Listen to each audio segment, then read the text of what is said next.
우리에게 주신 하나님의 말씀 다니엘 6장 1에서 10절까지 말씀입니다. 다니엘서 6장 1에서 10절까지 말씀 교독하겠습니다. 다리오가 자기의 뜻대로 고관 120명을 세워 전국을 통치하게 하고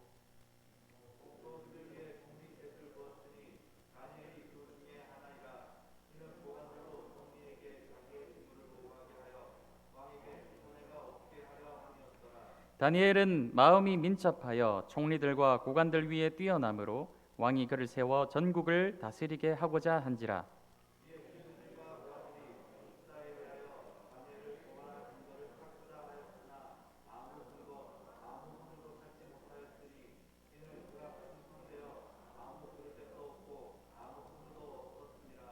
그들이 이르되 이 다니엘은 그 하나님의 율법에서 근거를 찾지 못하면 그를 고발할 수 없으리라 하고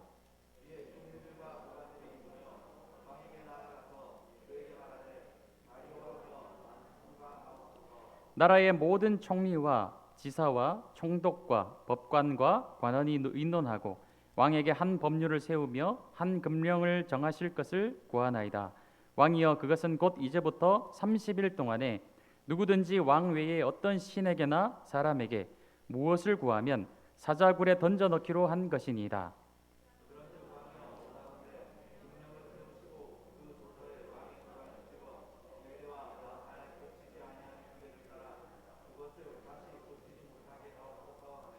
이에 다리오 왕이 조서에 왕의 도장을 찍어 금령을 내니라. 다니엘이 이 조서에 왕의 도장이 찍힌 것을 알고도 자기 집에 돌아가서는 윗방에 올라가 예루살렘으로 향한 창문을 열고 전에 하던 대로 하루 3번씩 무릎을 꿇고 기도하며 그의 하나님께 감사하였더라. 아멘.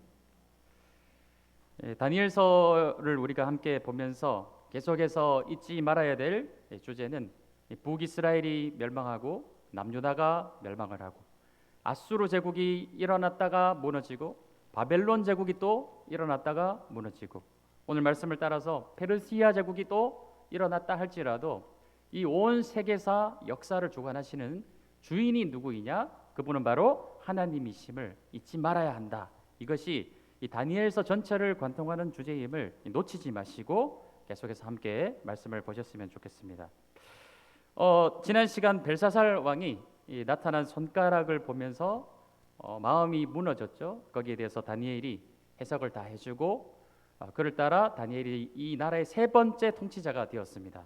근데 5장 30절 말씀을 한번 보십시오. 5장 위로 올라가서 5장 30절 말씀을 보면 그날 밤에 갈대아 왕 벨사살이 죽임을 당하였고 메대 사람 다리오가 나라를 얻었는데 그때의 다리오는 62세였더라 라고 말씀하고 있어요. 손가락이 나타나서 이런 소동이 벌어진 지 하루가 채 지나지 않아서 한 나라가 완전히 무너지고 한 나라가 일어서는 그 모습을 우리가 5장과 6장 사이를 이렇게 지켜본다라는 것입니다.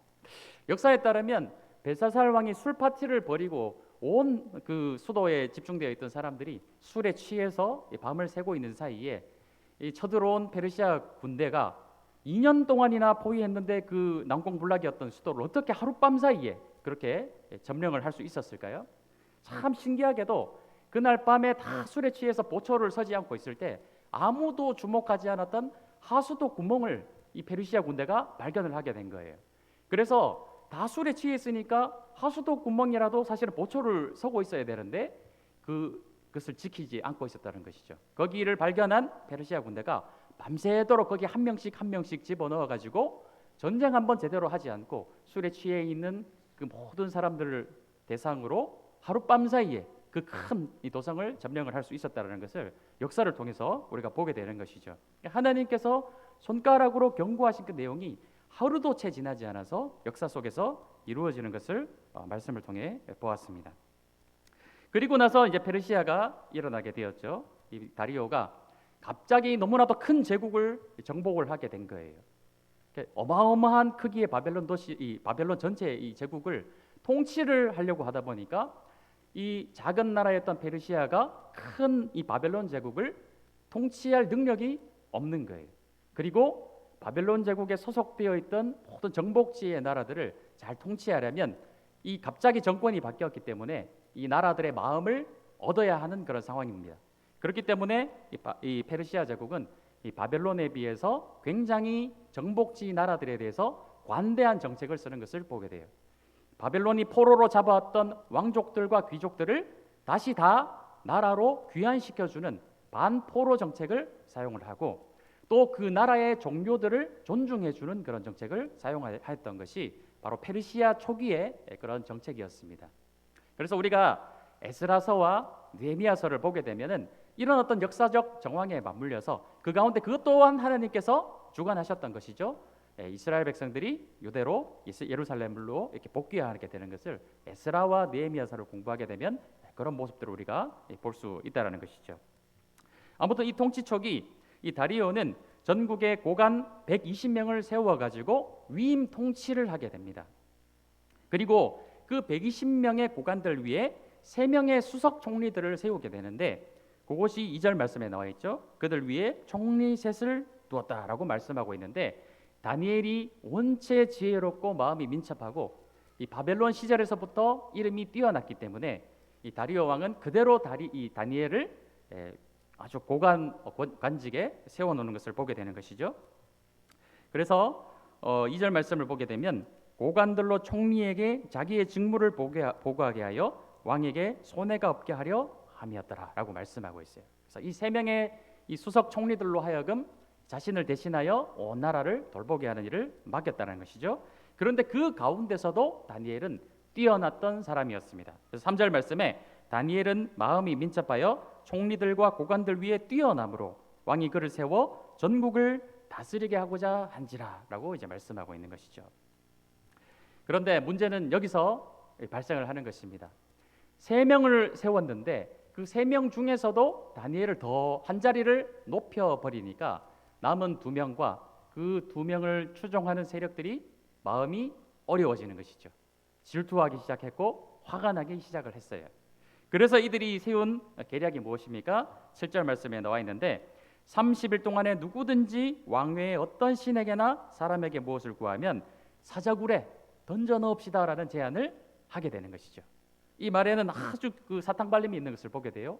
왕외에, 그러니까 왕만 경배하게 합시다. 이 말에 다리오가 그만 그 말에 홀딱 사탕발림에 넘어가 버리고 도장을 찍어버리는 그런 상황이 되어버린 것입니다. 그런데 그럼에도 불구하고 다니엘은 어떻습니까? 10절 말씀에 보면 다니엘이 이 조서에 왕의 도장이 찍힌 것을 알고도 자기 집에 돌아가서 윗방에 올라가 예루살렘을 향한 창문을 향하여서 하루 3번 기도하는 다니엘의 모습을 우리가 보게 되는 것이죠. 알고도, 지난 시간에 제가 말씀드리지 않았습니까? 이 벨사살 왕은 하나님께서 모든 것을 다 보여주셨던 것을 알고도 어떻게 하였나요?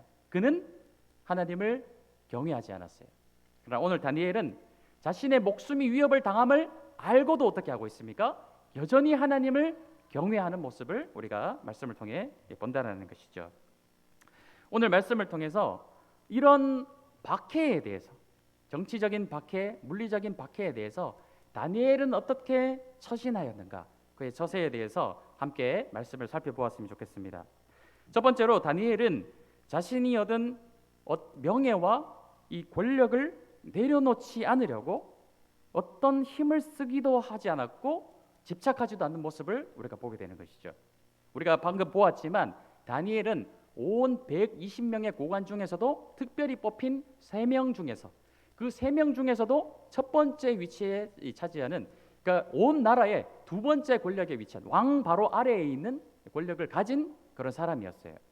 그런데 자신 아래에 있는 남은 2사람이 자신의 자리를 위협하면서 이런 계략을 꾸미는 것을 알게 되었고 왕에게 조서를 받으려 하는 것을 알게 되었다면 우리 같으면 어떻게 하시겠습니까? 우리가 그런 높은 왕 다음에 가는 권력의 자리에 있는데 첩보를 입수를 했어요. 밑에 사람들이 계략을 꾸며가지고 나를 사자굴에 넣으려 한다는 계략 첩보를 입수를 했으면 어떻게 하시겠습니까? 가만히 있지 않으시겠죠? 거기에 대해서 어떤 정치력이나 물리력, 힘을 행사해서라도 그것을 막아버리려고 하겠죠. 그러나 오늘 다니엘은 그런 모습을 보이고 있지 않아요. 자신에게 주어진 이 자리에 대해서 집착하지 않았기 때문입니다. 세속 권력에 대해서 자신은 그것을 놓지 않으려고 발버둥 치지 않는 그런 다니엘의 모습을 보게 되는 것이죠. 그가 하였던 것은 그저 자신이 어떤 습관대로 예루살렘을 향한 창문을 향하여 하나님 앞에 여전히 자신의 모습대로 왕이 도장을 찍음을 알고도 그는 여전히 하나님을 경외하는 그 모습 그대로 잠잠히 묵묵히 하나님을 섬기는 다니엘을 우리가 보게 된다는 것입니다. 이 다니엘은 처음부터 출신이 그랬어요. 귀족 출신이었지만 바벨론의 포로로 끌려왔습니다. 이 포로 신분에 이었기 때문에 처음부터 그가 출세를 했던 것이 아니에요. 그는 자신이 높은 자리에 오르기 위해서 발버둥 치지도 않았고 그저 포로지의 환경임에도 자신에게 주어진 매일의 삶 가운데 하나님을 향한 충성된 신앙을 묵묵히 지켜나가면서 자신의 지혜와 하나님이 주신 은사들을 그냥 잘 사용했을 뿐이에요. 묵묵히 자신의 어떤 신분이나 어떤 환경과 처지에 휩쓸리지 않고 하나님이 내게 주신 지혜, 하나님이 내게 주신 은사들을 자신의 자리에서 묵묵히 사용했을 때 그때 세상이 다니엘을 알아보고 세상이 그를 높은 자리에 올려놓았던 것을 우리가 보았다라는 것이죠. 그가 막 출세하기 위해서 막 정치를 하고 사람들에게 막 찾아다니면서 로비를 하고 그렇게 하지 않았다라는 거예요. 그저 자신의 자리에서 묵묵히 자신의 은사와 지혜들을 사용했을 때 세상이 그를 알아보았다는 것입니다. 흔히 우리가 세상에 대해서 영향력이 있는 존재가 될 때 그때 하나님께서 우리를 통해 영광을 받으신다라고 많이 생각을 하죠. 이게 바로 고지론이에요. 우리가 먼저 고지를 정복을 하게 될 때 정복한 그 고지를 통해서 하나님께서 영광을 받으신다라고 많이 생각을 하고 그렇게 가르치기도 합니다. 그런데 이것은 순서가 바뀌었어요. 우리가 하나님께 영광되게 살 때 그 자리가 어떤 자리이든지 높은 자리이든지 낮은 자리이든지 거기에 개의치 않고 어떤 자리이든지 내가 있는 그곳에서 하나님께 영광되게 살아낼 때 하나님께서 그 사람을 들어 세상에 영광이 되게 하시는 거예요. 순서가 잘못되었다는 것입니다. 우리가 먼저 세상에서 영향력이 되고 영광을 차지하게 될 때 그를 통해 하나님이 영광을 받으시는 것이 아니라 내가 나의 자리에서 하나님을 영화롭게 할 때 하나님은 그 사람을 들어 세상에 영광이 되게 하시는 것, 이 순서를 거꾸로 생각하지 않으셨으면 좋겠어요. 그래서 제가 학생 때나 청년부 때 그런 부모님들이 계셨어요.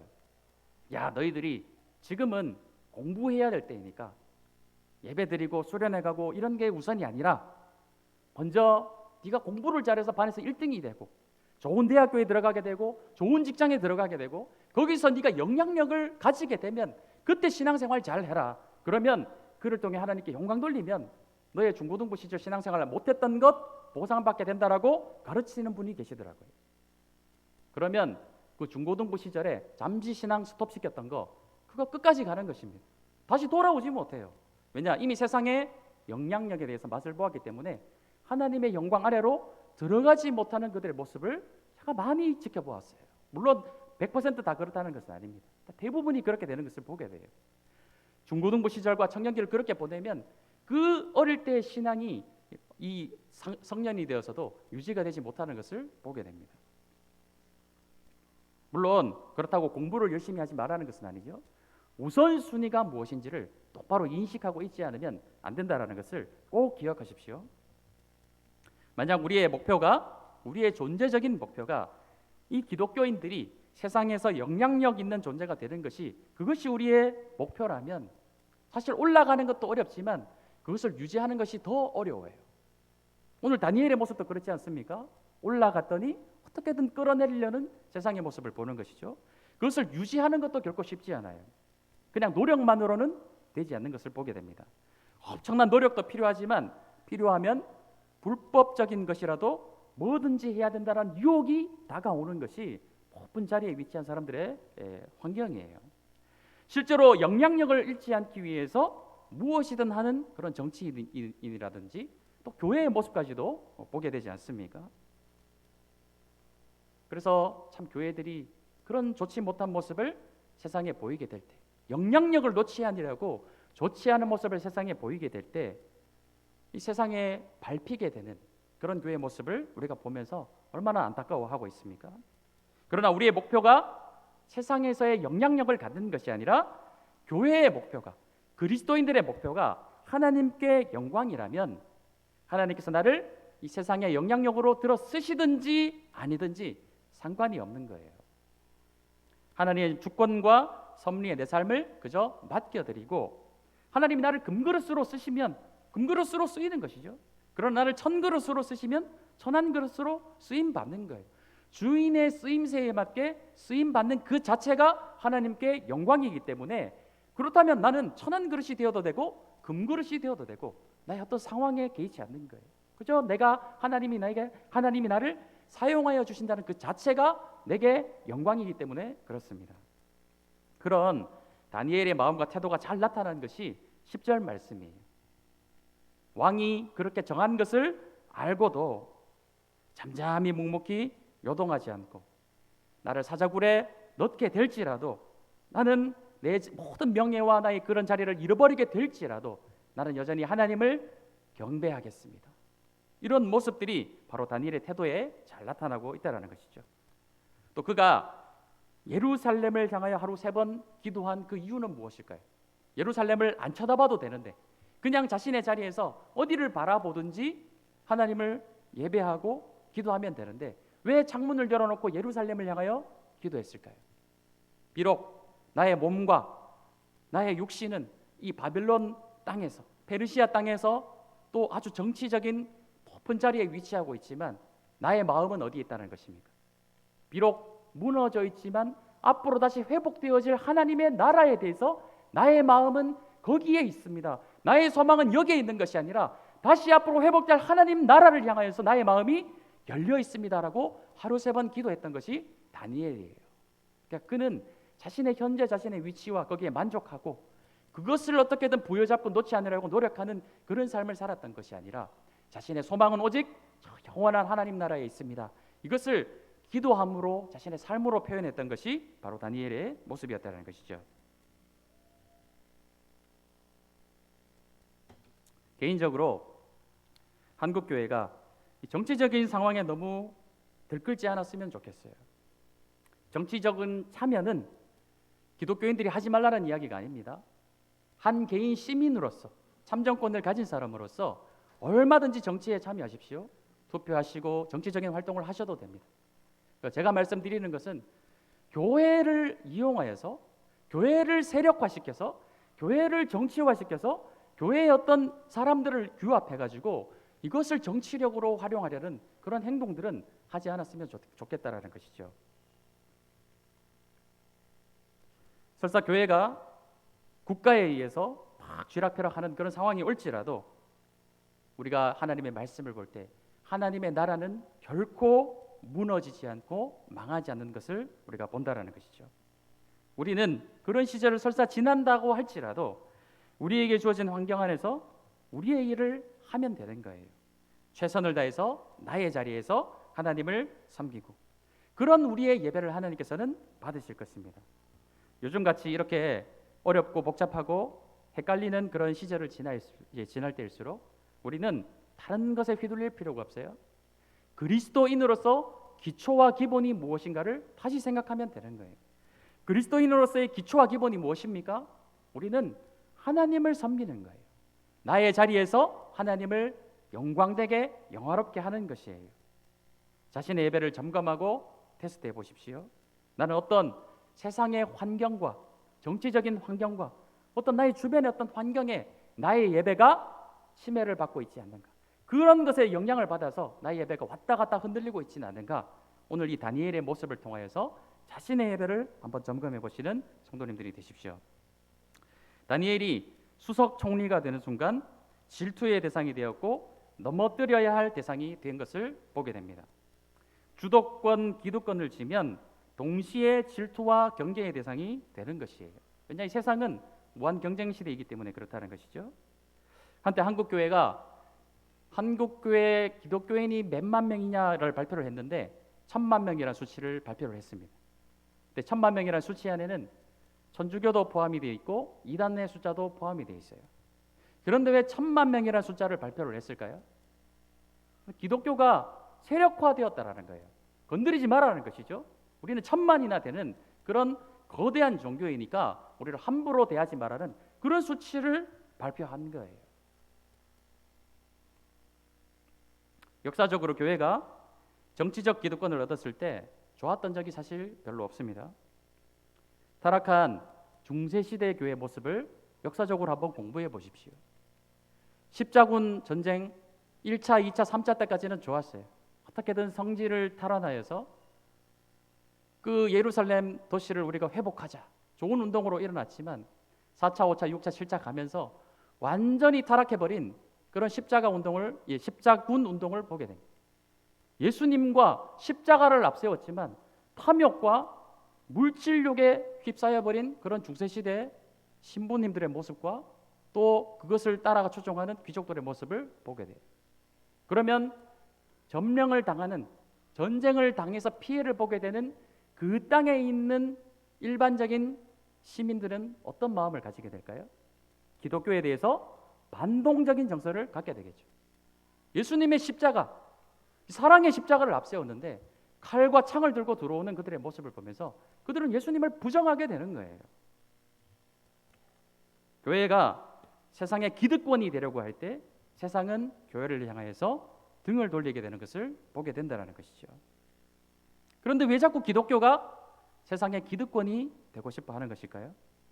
예수님께서 겟세마네 동산에서 기도하시다가 예수님을 잡으러 온 사람들이 예수님을 체포하려고 할 때 그때 칼을 빼든 사람이 있었습니다. 베드로였어요. 말고의 귀를 베어버렸죠. 예수님은 그 말고의 귀를 붙여주시면서 베드로를 꾸짖으십니다. 칼로 일어선 자는 칼로 망한다라고 말씀하셨어요. 그리고 예수님이 가신 길은 예수님을 추종자들을 모아서 자신을 반대하는 세력들을 무너뜨린 것이 아니라 그분이 가신 길은 십자가의 길, 희생의 길, 섬김의 길이었다는 것을 우리가 기초와 기본, 기독교의 기초와 기본은 사랑과 희생과 섬김이에요. 그런데 왜 기득권이 되려고 하고 세상의 영향력이 되려고 하고 고지를 자꾸만 정복하려고 합니까? 그것은 교회가 가지고 있어야 될 기초와 기본이 아니라는 것이죠. 다시 한번 말씀드립니다. 교회는 하나님의 영광을 회복해야 되지 세상의 영향력을 회복하려 하면 안 된다는 것입니다. 이제 교회는 이미 많이 낮아졌지만 더 낮은 곳으로 내려가야 돼요. 한 번쯤 영향력을 놓지 않으려고 집착할 때 패가망신하는 가문을 우리가 성경에서 많이 보지 않습니까? 대표적으로 사울 왕이에요. 사울 왕이 이 다윗이 앞으로 왕이 되려 한다라는 소식을 듣고 눈이 뒤집어버리죠. 악신이 들려버립니다. 내가 왕인데 무슨 또 다른 왕이 세워지려고 한다고? 그때로부터 눈이 뒤집혀가지고 악신이 들려서 다윗을 계속해서 따라다니며 죽이려 해요. 그러나 결국 자신이 쥔 이 영향력, 왕권을 놓지 않으려고 할 때 아이러니하게 반대로 그 가문이 점점 몰락해 나가는 것을 보게 됩니다. 근데 다윗은 어떠합니까? 다윗은 도망을 다녀요. 도망을 다니면서 이 사울 왕을 죽일 기회가 있었습니다. 굴 속으로 들어온 이 사울 왕을 암살할 수 있는 기회가 있었지만 그는 하나님을 경외하였기 때문에 자신의 영향력이 중요한 것이 아니라 그는 하나님을 경외하였기 때문에 하나님이 기름 부으신 자를 내가 손댈 수 없다 하면서 그를 놓아주었을 때 하나님은 그를 점점 높이셔서 세상의 영향력이 되게 하셨다는 것을 우리가 말씀을 통해 기억하셔야 된다는 거예요. 세상이 왜 교회를 향하여 본질을 잃었다고 말을 할까요? 그것은 맛을 잃었기 때문에 교회의 기초와 기본을 잃어버렸기 때문이에요. 예수님의 사랑과 희생과 섬김을 자꾸만 잃어가는 교회의 모습을 보면서 세상은 교회를 바라보며 희망을 자꾸 잃게 되는 것입니다. 오늘 다니엘의 처세를 통해서 보아야 될 우리가 해야 될 일이 무엇입니까? 여전히 우리의 신앙은 우리가 놓지 말아야 될 이 신앙, 이것은 우리가 절대적으로 고수해야 되겠죠. 양보할 수 없는 것과 양보할 수 있는 것을 잘 분별하셔서 우리가 양보할 수 없는 것, 교회의 본질, 우리가 하나님을 향한 신앙, 하나님을 향한 우리의 믿음, 그리고 하나님께 드려지는 경배의 예배, 이런 본질적인 것들은 우리가 절대로 양보하지 말아야 될 그럴 것들이에요. 그러나 우리가 양보할 수 있는 것들이 있습니다. 그런 양보할 수 있는 것들에 대해서 본질적인 것 외에는 우리 세상을 향하여서 우리가 내려놓고 낮아지고 그들을 섬길 수 있어야 된다는 것이 바로 이 다니엘의 모습이라는 거예요. 또한 교회를 박해하는 자에 대해서 우리가 어떻게 해야 될까?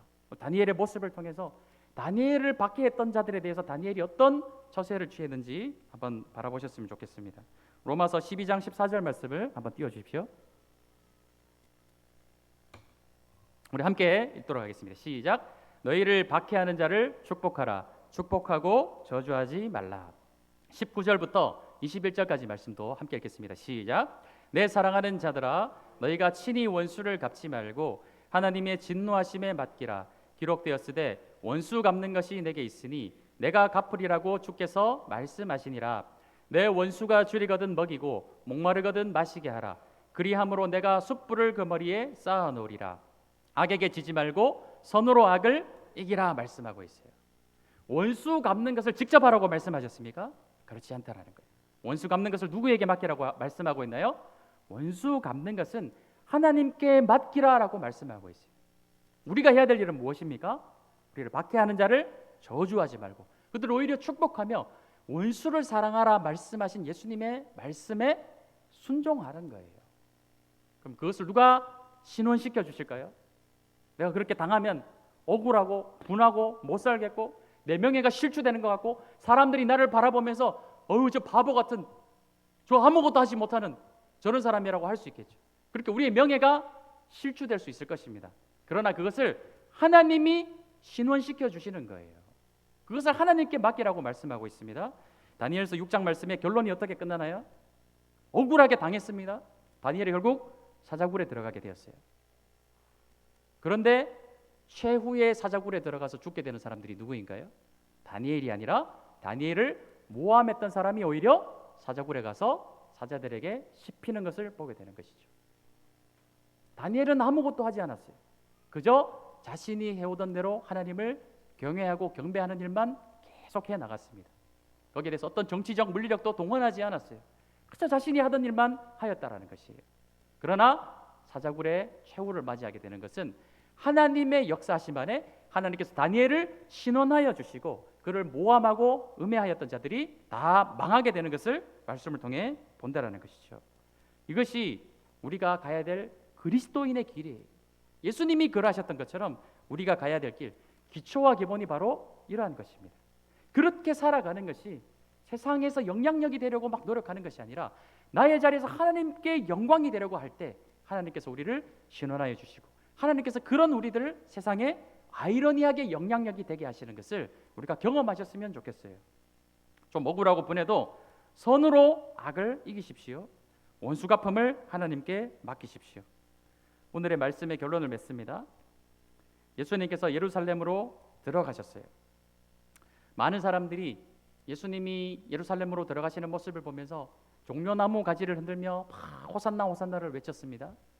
이제 드디어 이 로마 정부를 무너뜨리고 예수님이 예루살렘에 입성하셔서 이 모든 유대인들을 다 힘을 모아가지고 반란을 일으켜서 옛날에 그 다윗의 시대와 같은 솔로몬의 시대와 같은 영화를 되찾겠구나. 사람들이 막 환성을 막 부르짖었어요. 호산나 호산나. 그런데 예수님이 가신 길이 무엇입니까? 예수님이 가신 길은 그들이 바랬던 그런 세상 왕이 아니었어요. 오히려 반대로 낮아지는 길, 십자가의 길이었음을 기억하십시오. 세상이 교회에 기대하는 것은 낮은 곳에서 예수님의 사랑을 베풀고 섬기는 것입니다. 그렇게 할 때 세상은 교회를 통해 다시 하나님과 예수 그리스도를 바라보게 될 거예요. 우리가 다시 하나님의 미랄이 되셔야 됩니다. 우리가 낮아지고 썩어질 때 생명을 되살리는 그런 교회가 될 줄로 믿습니다. 우리 새로운 교회가 앞으로 가야 할 길이 바로 이 길인 줄로 믿습니다. 우리 함께 이 시간 미랄 찬양을 하면서